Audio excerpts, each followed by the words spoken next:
the past week, I've been very ill. Probably the worst illness that I've ever endured.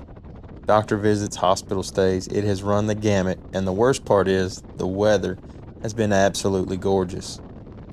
Fall in eastern Kentucky is hard to beat.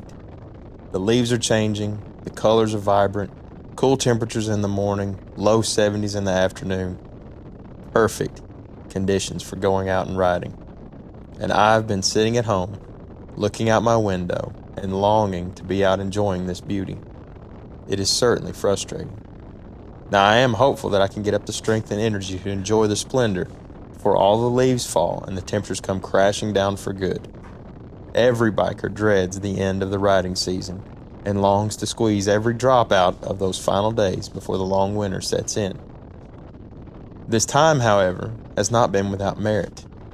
I've had more time to read and to study my Bible and refocus my priorities on God and His provision in my life. This is not to say that I've been lacking in my daily reading and study, but I realized over the course of this week that I haven't been deeply attuned to what God is saying to me.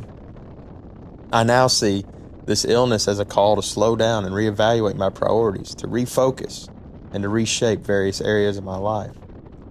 It dawned on me that we could all use a similar wake-up call. We need to pump the brakes on the hectic lives that we lead and just slow down a little bit. I rediscovered my excitement for studying the Word and felt that passion get a little more fuel. That steady flame, it's roaring fire once again. Like the old saying goes, every cloud has a silver lining. I guess this is the silver lining to this illness. These words, found in 2 Timothy, struck a chord with me as I sat in my chair earlier this week, longing for the open road outside.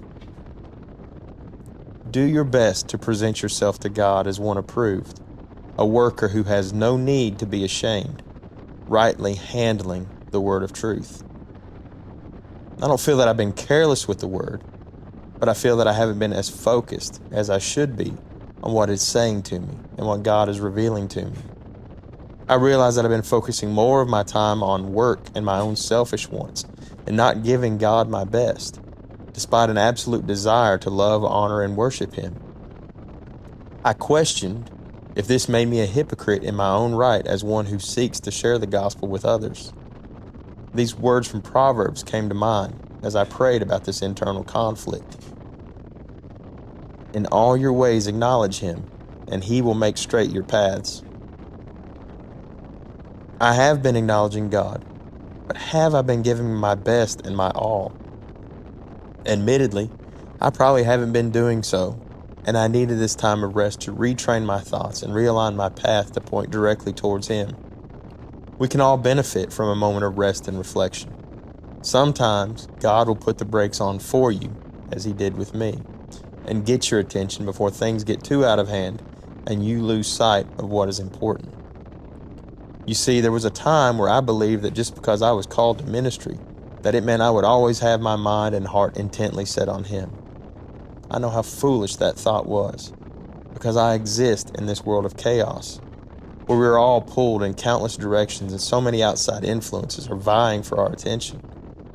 And that revelation was further strengthened by more words I came across in 2 Timothy.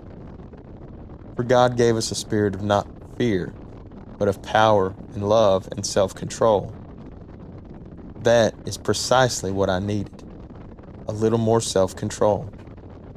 A life that ensures He is the priority and that I don't let Him become an afterthought in order of my everyday life. Next week, my life will presumably resume its normal course of work and endless activity.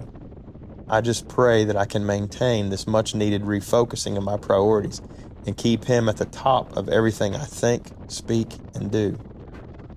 Because I know this one immutable truth: all that I do ultimately fails if He is not at the center. I ask each of you to take the time to evaluate your priorities, refocus them if necessary, and give God your best in all that you do.